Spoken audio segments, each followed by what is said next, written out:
The champagne hit like liquid fire. Savannah stood frozen as moat dripped down her vintage silk dress, golden rivulets tracing the curves Victoria Sterling wanted erased from existence. 300 pairs of eyes turned to witness the massacre. Crystal chandeliers blazed overhead, casting diamonds of light across marble floors slick with wealth and cruelty. "Go back to the countryside, you classless hillbilly." Victoria's voice cut through the string quartet's gentle melody. She stood there in blood-red Valentino, a cruel smile carved into lips that cost more than Savannah's father's entire ranch.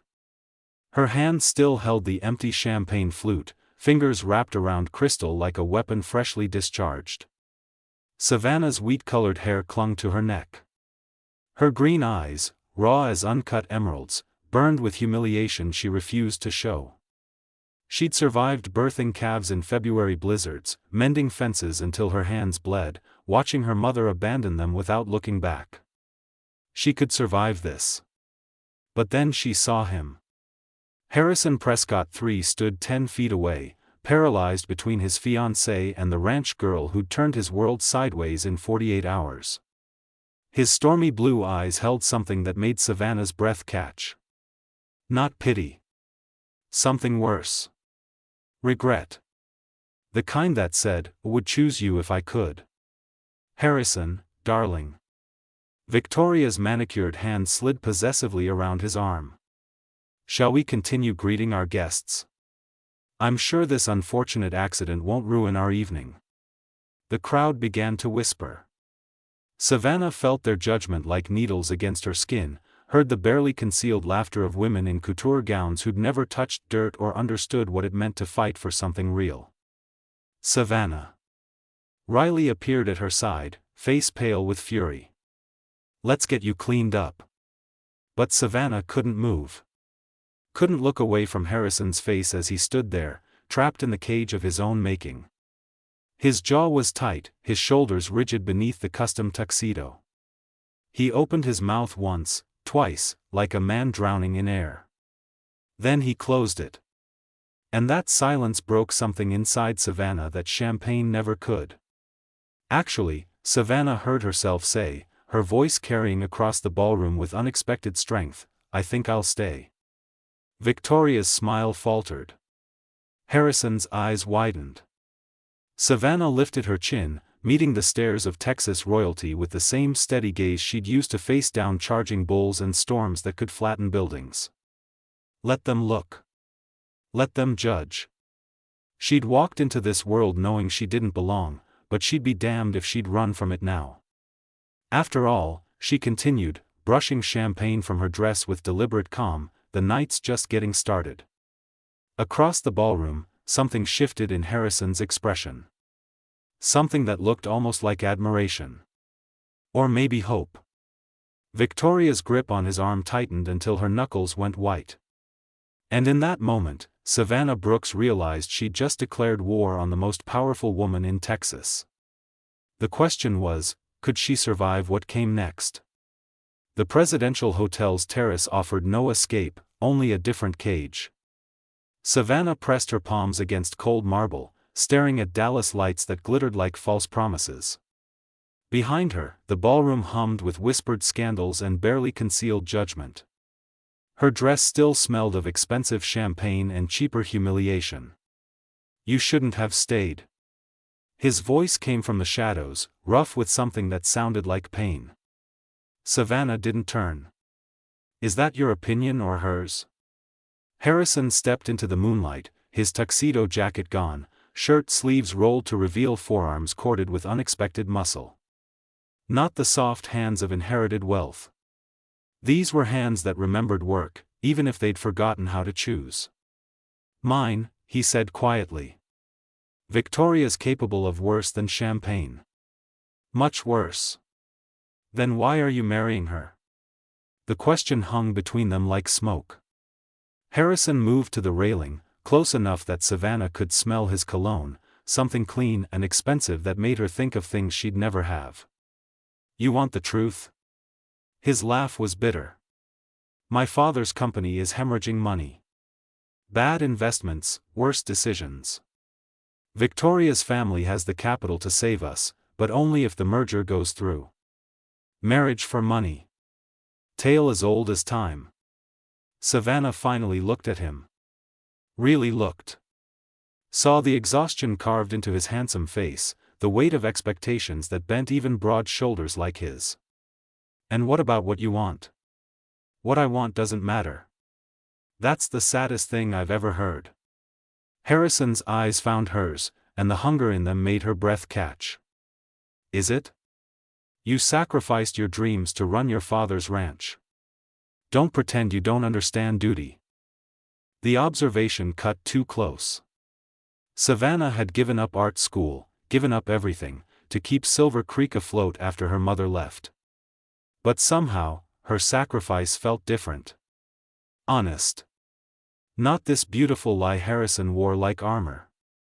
At least I'm not pretending to love someone I don't, she whispered. And how do you know I don't love her? Because you're out here with me. The truth settled between them like something physical. Harrison stepped closer, close enough that Savannah could see the scar through his eyebrow, the one imperfection on an otherwise perfect face. Close enough that she could feel the heat of him, the dangerous pull of something that shouldn't exist but did. 2 days ago, I didn't know you existed, he said, voice rough.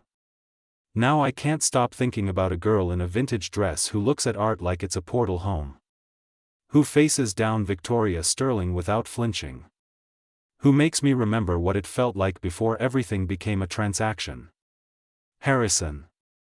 His name on her lips felt forbidden. You're getting married in 3 months. I know. To a woman who just humiliated me in front of 300 people. I know. Then what are you doing out here?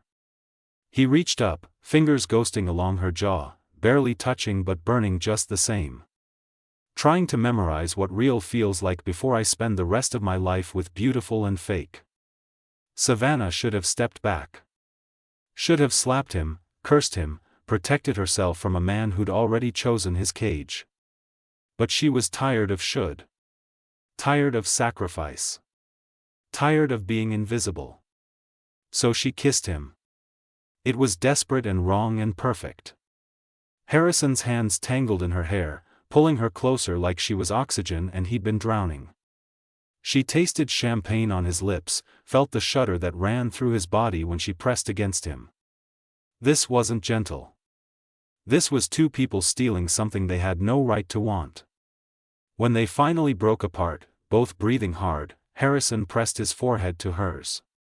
Come away with me, he whispered. Tonight. Right now.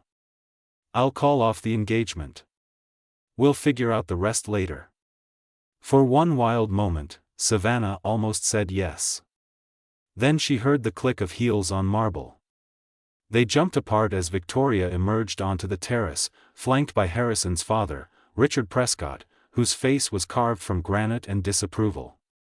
How touching, Victoria said, voice dripping poison. Harrison, your father and I need to speak with you. Privately. Richard's eyes swept over Savannah with cold assessment. Miss Brooks, isn't it? I think it's time you left. Your friend Riley is waiting by the exit. It wasn't a suggestion. Harrison's hand tightened toward Savannah, then fell. Father, I can explain. No need. Richard's voice could have frozen hell. We'll discuss this inside. Now. Victoria's smile was triumphant as she watched Harrison war with himself. Savannah saw the exact moment he surrendered, saw duty crush desire like it always would. He looked at her with those stormy blue eyes, and she saw the apology he couldn't speak. Goodbye, Savannah, he said, and it sounded like forever. As Richard steered Harrison back toward the ballroom, Victoria lingered. She moved close to Savannah, close enough to whisper without witnesses. You really thought he'd choose you? She laughed softly. Girl, he's worth $800 million. His family owns half of Texas. You're a rancher's daughter who cleans horse stalls and smells like hay. This was never a fairy tale. It was always a joke. She turned to leave, then paused. "Oh, and Savannah? If you tell anyone about that kiss, I'll destroy your father's ranch. One call to my family's bank, and Silver Creek becomes a parking lot. Harrison knows this. That's why he'll never choose you. Because choosing you means choosing your destruction." Victoria glided away, leaving Savannah alone on the terrace with the taste of champagne, betrayal, and a kiss that cost more than she could possibly pay. Inside, through the glass doors, she watched Harrison stand beside Victoria as she wrapped her arm through his. Watched him not pull away. Watched him become the man he was always going to be. And Savannah realized the cruelest truth: some cages are locked from the inside. 3 weeks passed like slow poison. Savannah threw herself into ranch work until her muscles screamed and her mind went blessedly quiet. She mended fences in the brutal Texas heat, broke in a wild Mustang her father swore couldn't be tamed, and tried to forget the taste of champagne and bad decisions. She almost succeeded. Then Harrison showed up at Silver Creek Ranch.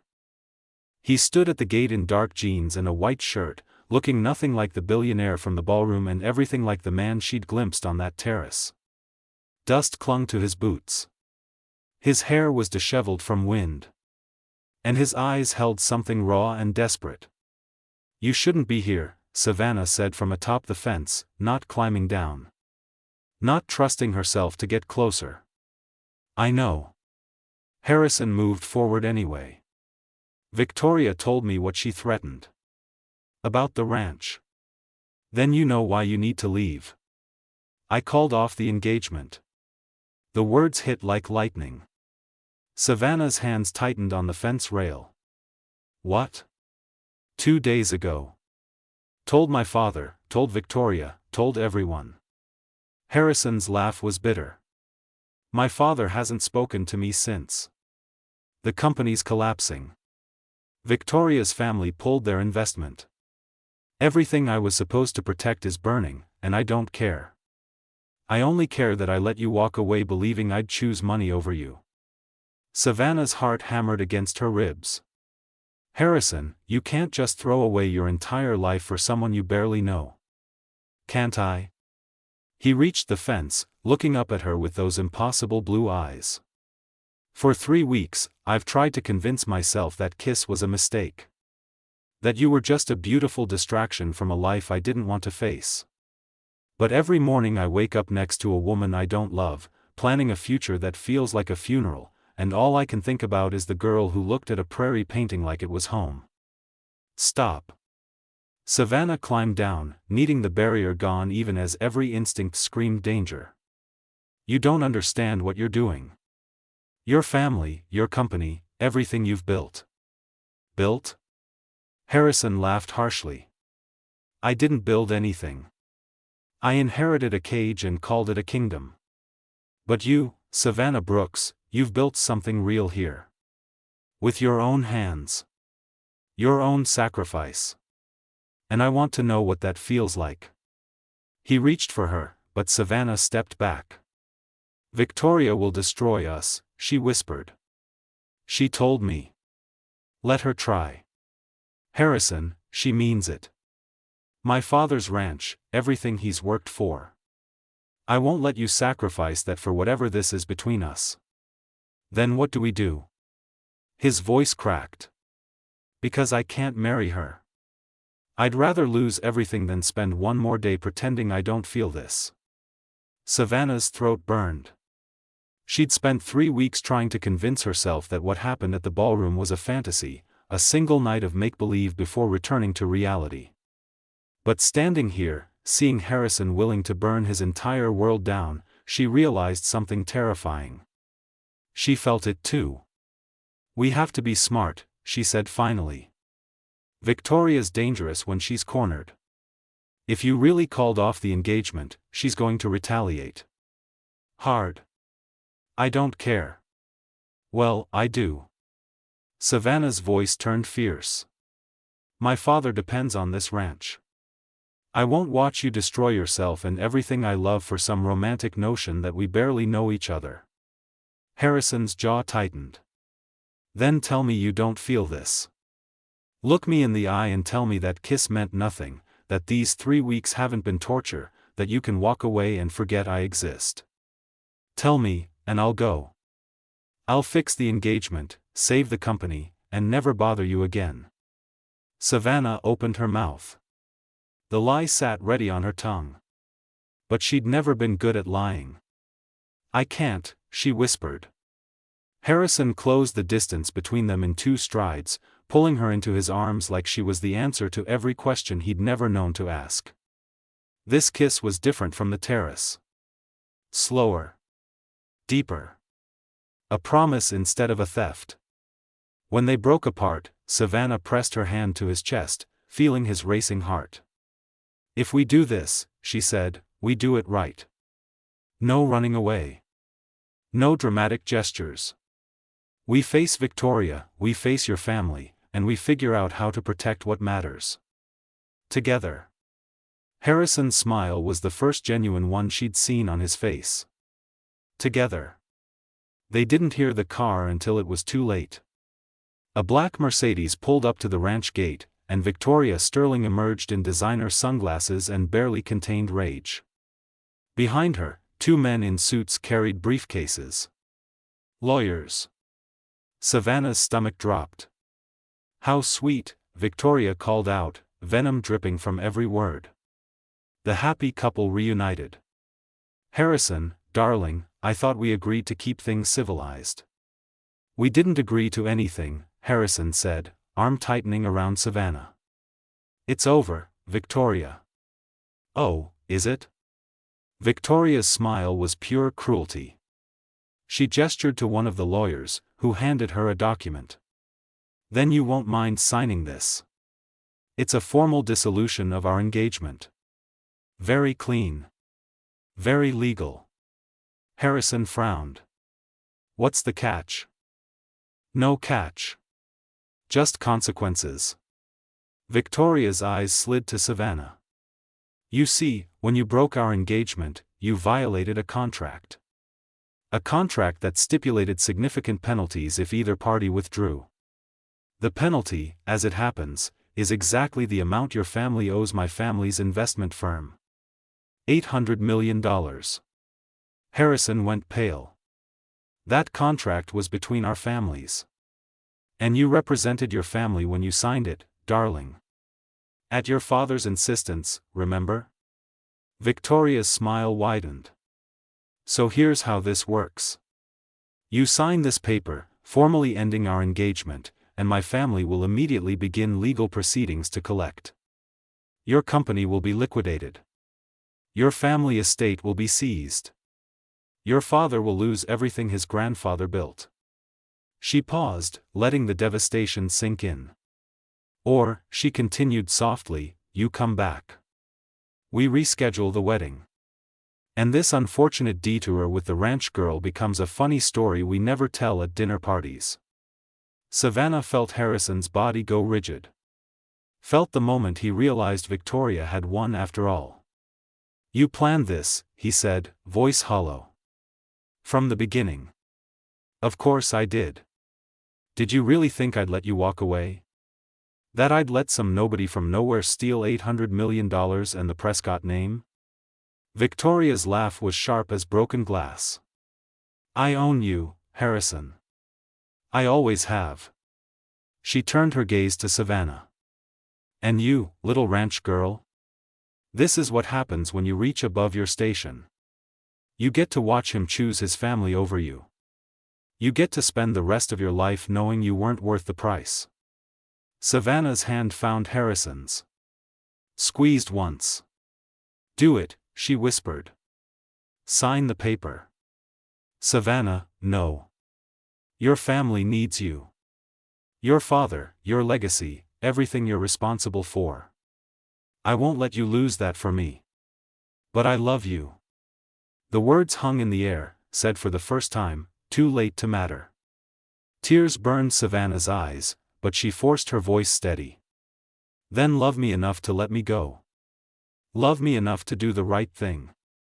Harrison's hand trembled in hers. This is the right thing. No. Savannah pulled away, even as it tore something vital inside her. This is goodbye. She turned and walked toward the ranch house, each step an agony. Behind her, she heard Victoria's triumphant laugh, heard Harrison's broken protest, heard the pen scratch across paper as he signed away their future. At the door, Savannah paused. Looked back one last time. Harrison stood defeated, shoulders slumped, as Victoria's hand slid possessively around his arm. But his eyes found Savannah's across the distance, and they held a promise that terrified her. This wasn't over. It was just beginning. 2 months felt like drowning in slow motion. Savannah watched from a distance as society pages documented Harrison and Victoria's reconciliation. Their engagement photos plastered across magazines, their smiles perfect and hollow. The wedding was set for December, a winter wonderland affair that would unite two of Texas's most powerful families. She told herself it was for the best. She almost believed it. Then her father collapsed. Wade Brooks went down in the barn, clutching his chest, face gray with pain. The ambulance ride to Dallas Memorial felt eternal. Savannah sat in the waiting room, numb with terror, while doctors spoke words like heart attack and extensive damage and expensive surgery. "Miss Brooks?" A nurse touched her shoulder gently. "Your father's stable, but he'll need bypass surgery. The cost without insurance is approximately $200,000. Savannah's world tilted. Silver Creek barely broke even most years. They had maybe $20,000 in savings. The ranch would have to be sold, mortgaged, sacrificed. Everything her father built. Everything she'd fought to protect. Gone. She sat in that waiting room for hours, watching families come and go, trying to figure out impossible math.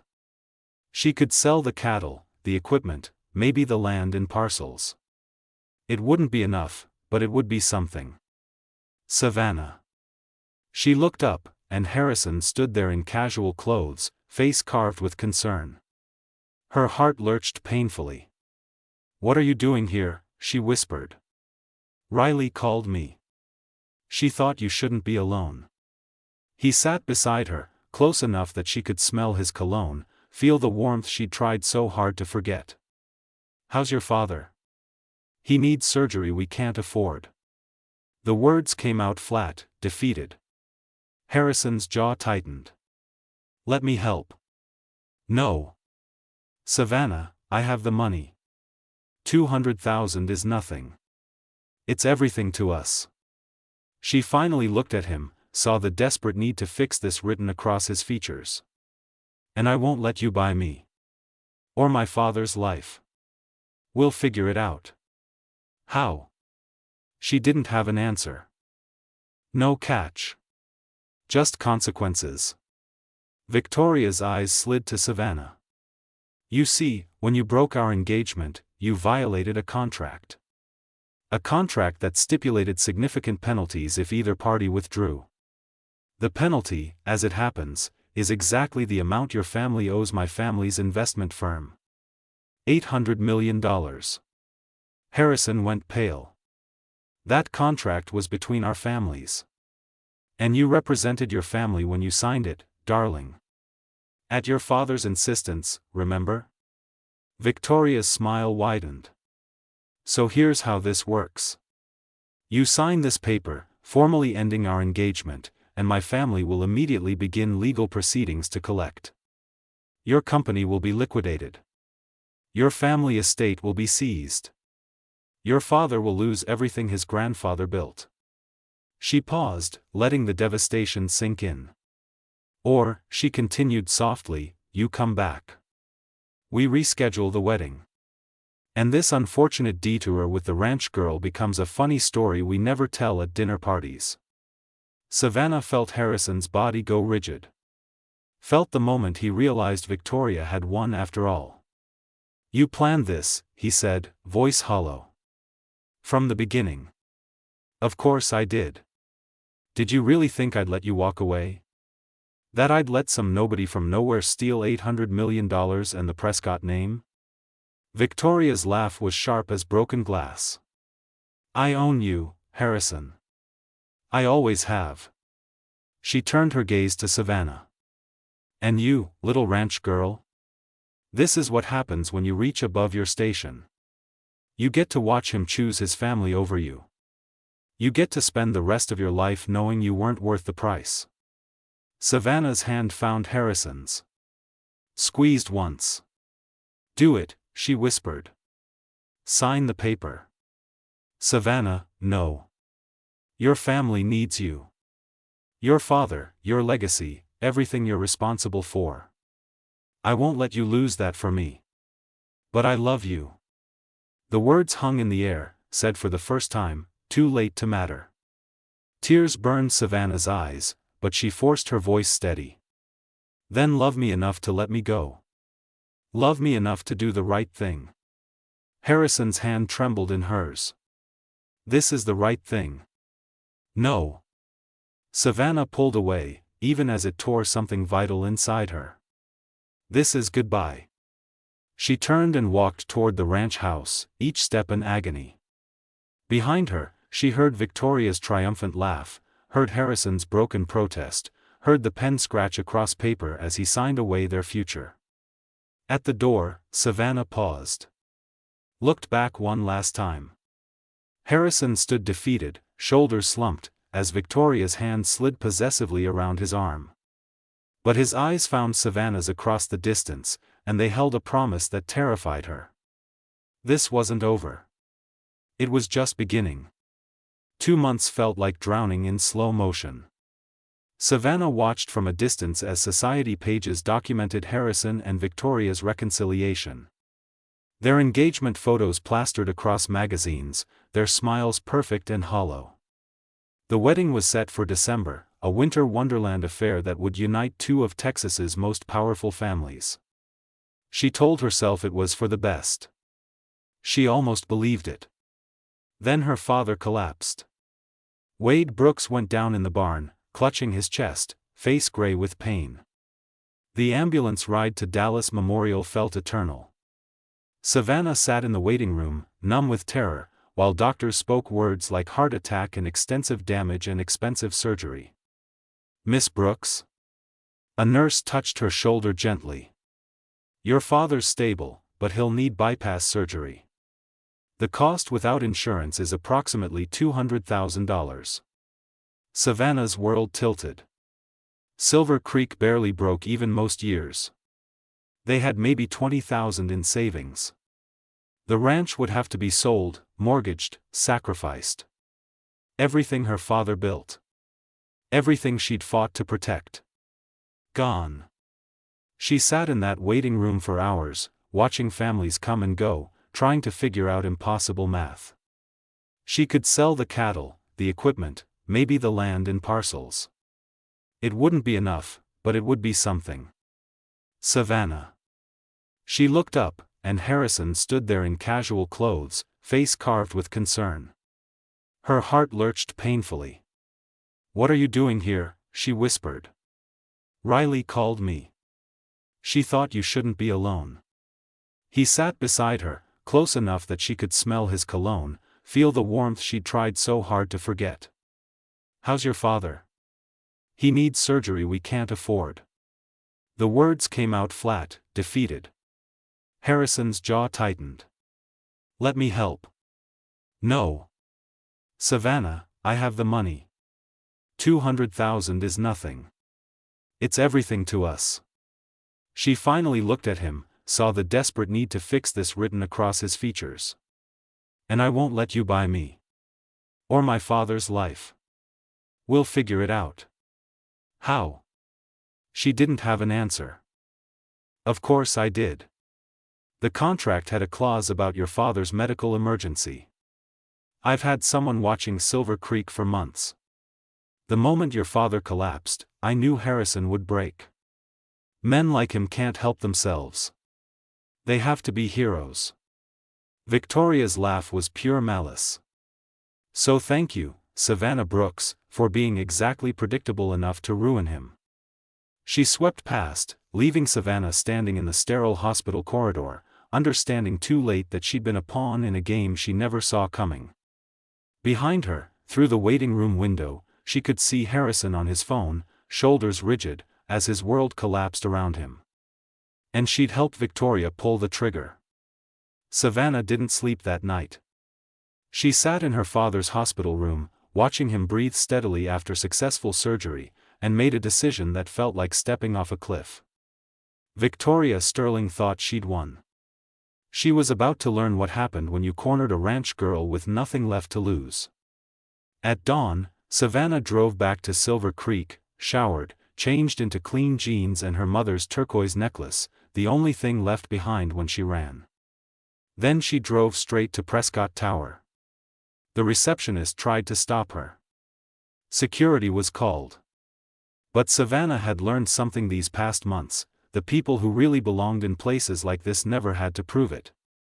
She walked through that lobby like she owned it. Found Harrison in his office, surrounded by lawyers, his father's face purple with rage as they discussed asset liquidation and bankruptcy proceedings. "We need to talk," Savannah said from the doorway. Every head turned. Richard Prescott's eyes went cold. "Miss Brooks, this is a private meeting." "Then make it public." Savannah stepped inside, holding Harrison's startled gaze. "Because Victoria Sterling played all of us, and I have the proof." She pulled out her phone, pressed play on the recording she'd made last night. Victoria's voice filled the office, clear and damning.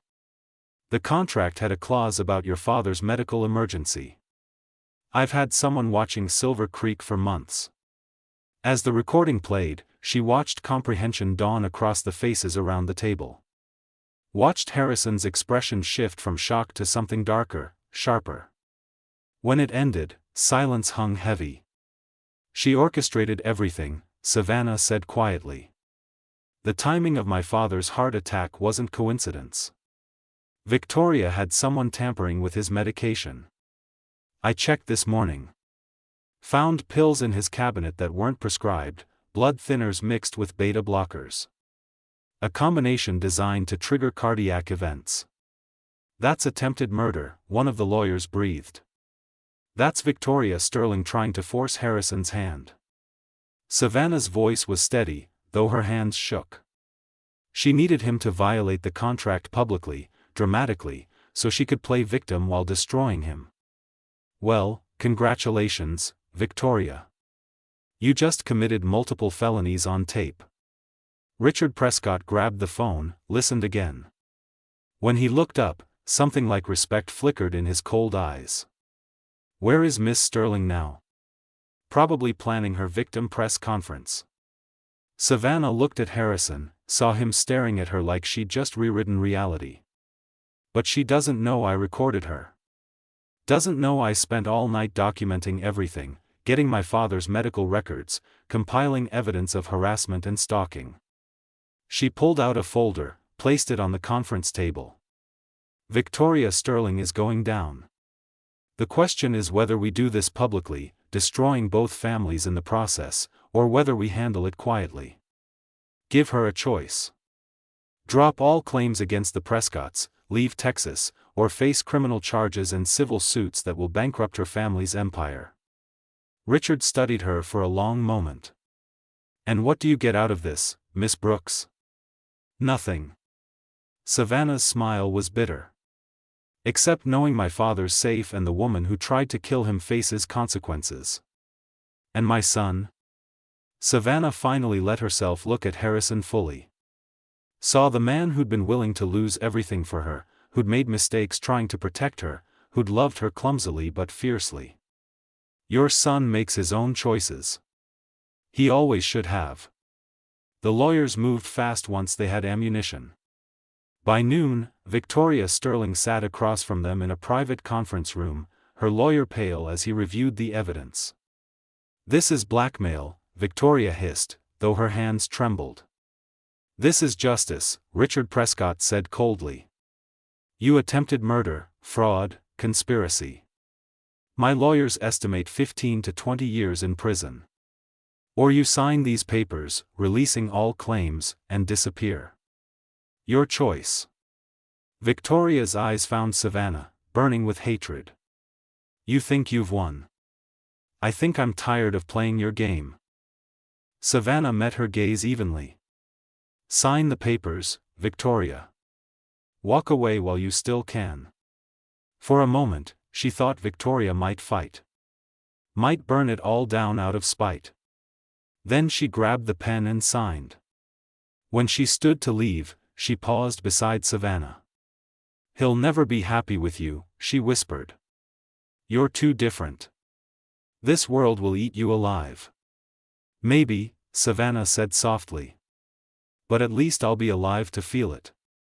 Victoria left, and Savannah felt the weight of months lift from her shoulders. She found Harrison on the building's rooftop, staring at Dallas stretching endlessly below. You didn't have to do that, he said without turning. Fight for me. Risk everything. Yes, I did. Why? Savannah moved beside him, close enough to touch but not touching. Because somewhere between champagne and betrayal, I fell in love with you. And because you were right. I do understand sacrifice. But sacrifice only matters if it's for something real. Harrison turned, and his eyes held everything they'd survived. I broke your trust. I made decisions without you. You did. I might do it again. I'm not good at letting people in. I know. So why are you here? Savannah smiled, finally reaching for his hand. Because love isn't about being perfect. It's about choosing to be honest even when it's hard. Choosing to trust even when you're scared. Choosing each other even when the world says you shouldn't. Harrison pulled her close, pressing his forehead to hers. I'm still going to lose the company. My father's still disappointed. This doesn't fix everything. Good. Savannah's laugh was soft. Because I don't want fixed. I want real. Messy, complicated, honest real. Even if that means starting over. Building something from nothing. Harrison, I've been building something from nothing my whole life. The question is, are you ready to actually get your hands dirty? His smile was the first genuine one she'd seen in months. With you? I'm ready for anything. They stood there as the sun set over Dallas, two people who'd survived champagne and betrayal, sacrifice and lies, learning that love wasn't about grand gestures or perfect timing. It was about choosing each other. Again and again. Every imperfect, beautiful day. 3 months later, Savannah taught Harrison how to fix a fence in the brutal Texas heat. He was terrible at it, but he tried. His father barely spoke to him, but his mother visited Silver Creek twice, slowly thawing. The company survived, restructured, smaller but honest. And on a clear December morning, Harrison Prescott III married Savannah Brooks in a ceremony at Silver Creek Ranch. No designer gowns, no crystal chandeliers, no society photographers. Just two people who'd learned that some things were worth burning the world down for. And rebuilding it together. Savannah stood in her mother's vintage dress, wildflowers in her hair, and looked at the man who'd chosen her over everything he was supposed to want. I love you, she said. I love you, he answered. And somewhere in Dallas, Victoria Sterling watched from a distance, learning too late that some women couldn't be bought, some men couldn't be owned, and some love stories refused to follow the rules. Savannah Brooks had walked into a ballroom and changed everything. She'd been drenched in champagne and humiliation. She'd sacrificed her heart to save a man's family. She'd been betrayed and broken. But she'd also learned that the strongest thing she could do was choose herself, choose honesty, and choose the complicated, messy, beautiful reality of love over the perfect lie.